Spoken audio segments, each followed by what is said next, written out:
செல்வ வளம் தரும் புதன்கிழமை வழிபாடு தவற விடாதீர்கள். இது ஒரு ரகசியம் அல்ல, ஒரு உண்மை.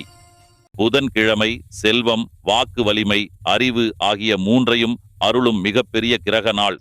புராணங்கள் கூறுகின்றன, புதன் பகவான் சந்திரனுக்கும் தாராதேவியும் மகனாக பிறந்தவர்.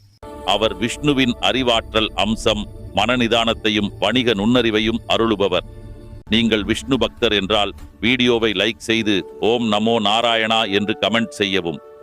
தொடர்ந்து புதன்கிழமையில் விஷ்ணுவையும் புதன் பகவானையும் வழிபட்டால் வணிக வளர்ச்சி, சிந்தனை தெளிவு, மன அமைதி, குடும்ப வளம் அனைத்தும் இயற்கையாக உருவாகும். காலை எழுந்தவுடன் துளசி செடிக்கு நீர் ஊற்றி ஓம் நமோ நாராயணாய என்று ஜபிக்கவும்.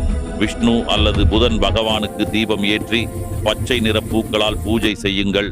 பச்சை உடை அணியுங்கள், அது புதனின் ஆற்றலை உறிஞ்சும் நிறம். பிள்ளைகளுக்கு எழுதும் பொருள் அல்லது புத்தகம் தானம் கொடுத்தால் அறிவு, செல்வம் இரண்டும் சேரும்.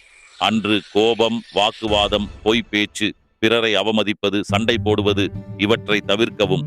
புதன் அருளால் உங்கள் செல்வம் நிலைத்தும் வளர்ந்தும் இருக்கும். அறிவு தெளிவு பெருகும், மன அமைதி நிலைக்கும். புதன் கிழமையை ஒரு சாதாரண நாளாக காண வேண்டாம்.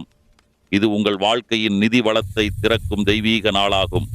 ஆன்மீக புரிதலில் ஹலோ சந்திரன்.